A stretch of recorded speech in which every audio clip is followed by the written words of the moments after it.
born in India. He came to this country when he was 7 years old. And in my opinion, everybody owes something to him because he's the inventor of the email. He invented the first email system when he was 14. Did I read that right? 14. So he has 4 degrees from MIT. I'm like, wow. Including his PhD. He's now running for U.S. Senate. Ladies and gentlemen, please welcome Dr. Shiva. Ayyadurai.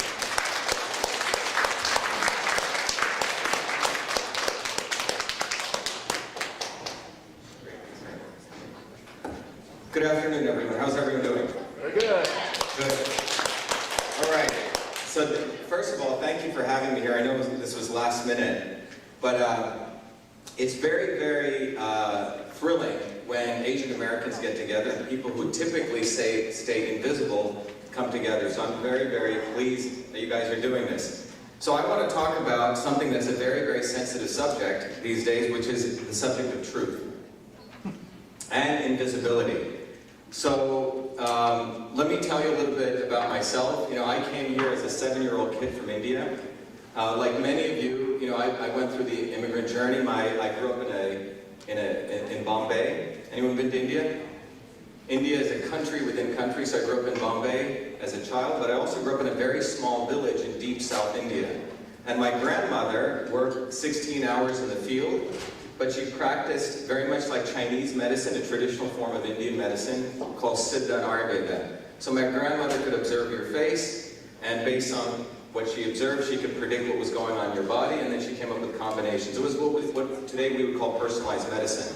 But here was this woman with no degrees, no college education, and I saw her empirically heal people. But I also grew up in India, which had a caste system. I don't know if you know, India has a caste system where your future, your destiny is a function of what you're born into.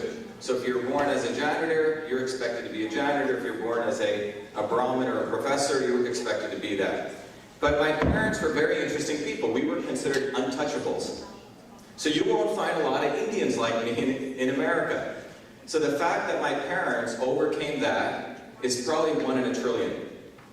And so here were these 2 incredible people who recognized that through hard work, through meritocracy, you create your own destiny, right? Which is pretty much what everyone here believes in. And that's really the message of the American dream. So in 1970, my father came here first. Legal immigration, merit-based immigration, which means you had to submit your resumes, your references. We had to wait a year, so we were separated from our father, and then we came here a year later. It was a privilege to come to this country. So we first settled in Paterson, New Jersey. Anyone been to New Jersey? Paterson's one of the poorest cities, probably still. Paterson, then in Clifton, then Parsippany, and Livingston. The reason I give you those names is if you looked at the property taxes of each one of those cities, they increased as you went up. And as you know, immigrant parents really believe in education, so my parents kept moving to the better public school systems. By the time I was 14, I was one of those overachieving kids, but believe it or not, I wasn't just a nerd. I played baseball, mowed lawns for a living, had early businesses as a kid, but by the time I was 14, I had finished calculus, and this is 1978, by the way, when a computer would fill this entire room, mainframe computers. And I was one of 40 students selected to go to NYU in a special program to learn 7 computer programming languages. Graduated top of the class, and the high school I was in changed the rules so this 14-year-old kid could go work full-time in the heart of Newark, New Jersey, predominantly African-American. Most people are still afraid to go into Newark. And I was given an interesting job. So I was finishing up high school and I was given a job to actually work full-time in Rutgers Medical School, doing something fascinating. How many people remember the typewriter? You remember the typewriter? By the way, you know, before the Gutenberg press, you know, who created the first printing press? Everyone know that? Right? Chinese did. Now, it's an interesting dynamic why that isn't more known throughout the world. We should talk about that. But anyway, in this university, in those days, how did people communicate? They used the telephone, and they used something called the inter-office mail system. Everyone remember this? Every secretary, always a woman on her desk, had an inbox, an outbox. She had metal file folders. They had a typewriter. They'd write a thing called a memo, and had a very particular structure: to, from, subject, carbon copy. You literally made carbon copy. You'd write a memo. So if I was hiring you, I'd write a memo, I'd attach your resume, and I'd forward it to other people. They would make check marks, and then you would decide to hire. It was a social media before social media. So I was asked to convert that entire system to the electronic version, wrote 50,000 lines of code in Fortran, which is very difficult, in 8K of memory, and I named that system email. A term never used before in the English language, and we're not talking simple text messaging, we're talking that entire system. Thank you. Now, the story gets more interesting because my parents were hardworking. You know, my mom worked in a mill, my dad worked as an engineer. I came to MIT in 1981. On the front page of MIT, they listed 3 students out of the 1,000 students who had done something interesting. And it was, one of the students was me for having created this email system. But you know, Asians were all brought to be very humble, right? Right? So we just looked at that and I moved on. But in the winter of that year, I was elected student body president at MIT. And the president of MIT said, Shiva, it's too bad that the Supreme Court doesn't recognize software patents. You see, the politicians in Congress, lawyer, lobbyists, career politicians who don't really create anything, they thought software was sheet music. So the only way you could protect software in 1978, there was no way to protect software. But in 1980, something interesting happened. The Computer Act of 1980 was passed, which said you could copyright software, and that was a way to do it. So in 1981, I sent away all my code. It wasn't a simple thing of literally putting a C on a circle around a C. You went back and forth. On August 30th, 1982, I was officially recognized as the inventor of email. I got the first US copyright, because that was the only way to protect software. So, now remember that story. Went in and out of MIT, I did a bunch of degrees, 4 degrees in and out of there, started 7 companies, created thousands of jobs in Massachusetts. In fact, our latest company is modeling molecular pathways on the computer. And we've discovered, for example, a combination therapy for pancreatic cancer in a record 11 months. And so we have this amazing technology which can do this. The reason I'm talking about this, separate from all those advances as an engineer, as a scientist, I was always very interested in politics. Why? Because I also grew up in this concept of a caste system. So when I came to MIT, I was fascinated with politics, studied with people like Chomsky, left-wing people, right-wing people, but always trying to figure out how to make the world better. When the war in Iraq took place, on my PhD graduation, I was the one who protested it. Half this audience booed me, 20,000 people on the other half supported me. More recently, we used our technology to expose Monsanto. Anyone know who Monsanto is? Monsanto is a company that came out of the Vietnam War. We used our technology to show that genetic engineered foods have no safety assessment standards. And as many of you know, that the glyphosate with Roundup causes all sorts of diseases. About a year ago, some of you may remember that there was the issue before the Harvard thing that we want to talk about. A bunch of Indians had donated $6 million to Harvard to set up a chair. Okay? Everyone thinks, isn't it amazing that we're setting up a language chair at Harvard, right? So the scam that Harvard has put together is to make us bow down to them, that is so prestigious to have chairs at Harvard. But when you really look at Harvard's dynamics, it's basically a $50 billion hedge fund. That's what it is. Look at their balance sheet. It's a $50 billion hedge fund. $2 billion they do into this thing called a university, which is their front end. 2 years ago, they paid their hedge fund managers close to $60 million. So you have to really wonder, what is this institution?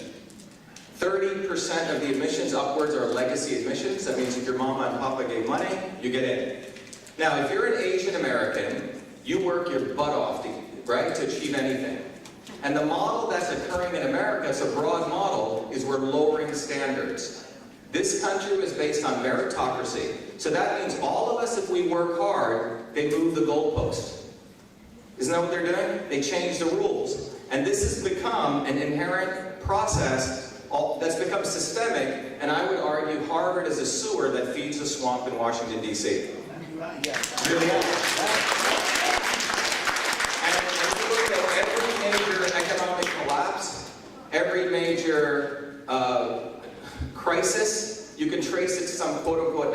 Harvard. You really can.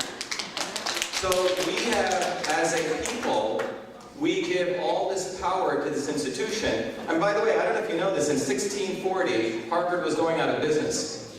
I don't know if you know this. It was going out of business, was going bankrupt. So what they decided to do is they decided to go to the missionaries and said, we're going to create an Indian college.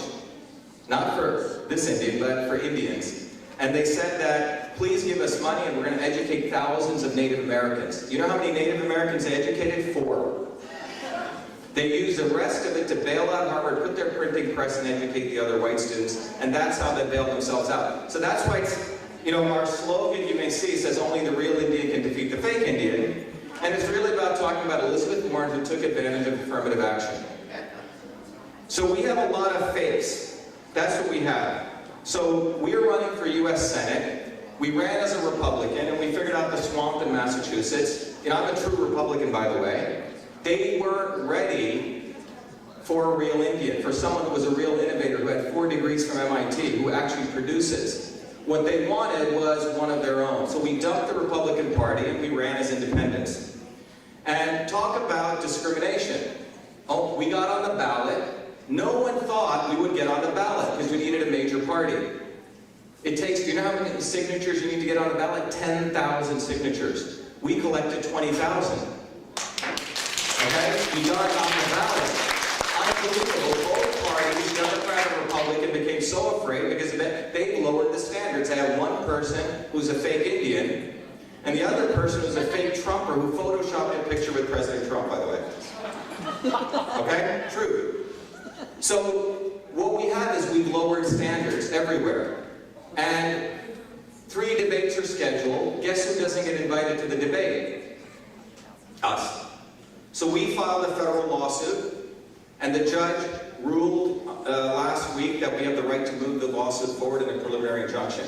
By the way, the sign that we have, only the real Indian can defeat the fake Indian, we have it on our bus. The city of Cambridge said we had to remove it.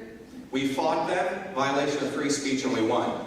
So you're looking at someone who enjoys fighting and winning.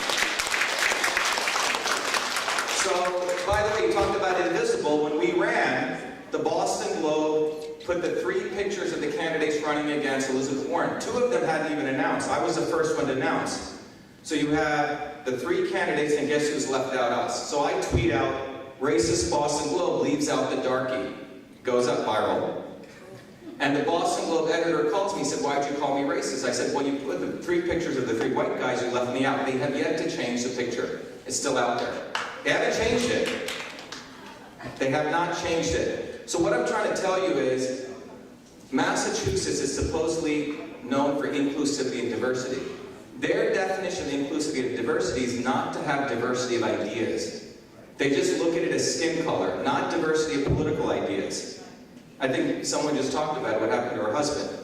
You know, I supported Trump in 2016, but a dark-skinned Indian guy who's articulate, who actually has put his time in, doesn't get to be on the debate stage. Think about that. Think about that. It's a violation of multiple types of civil rights. And both the candidates have said nothing. I would argue that's un-American. Because this country is built on you work hard and you achieve. Suppose Harvard was all Asian Americans. So what? That should be okay. What's wrong with that? We shouldn't have to feel embarrassed about that. Let everyone raise their standards. Right? If we work hard and we achieve, we deserve that. Let everyone raise our standards. You should feel embarrassed about that. Oh, what about us all 100% Asians? So what? Start working hard. Maybe you should go, you know, get plastered on Friday night, right? Maybe you should work harder. And I think where we are at a time is for Asian Americans to stand up, have our own spine.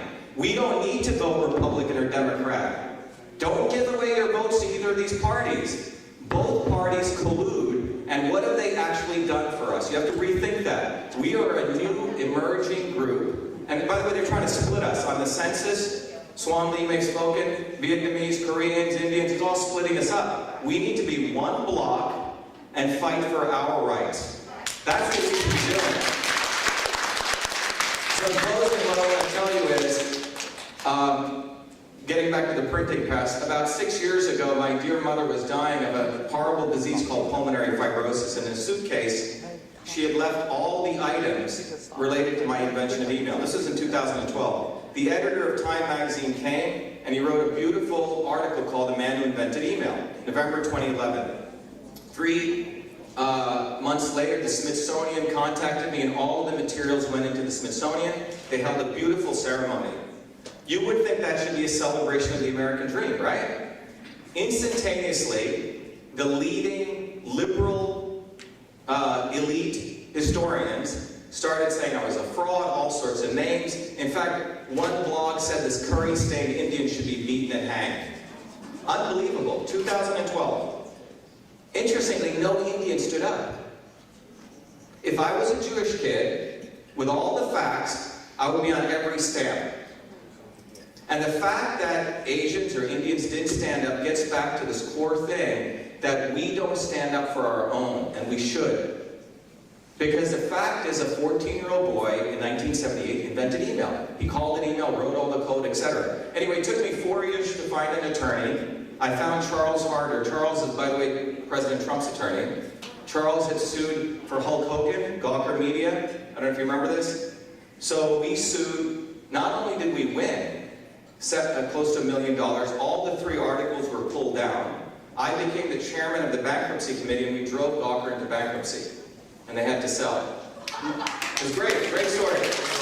My point is, we believe in free speech, but truthful free speech.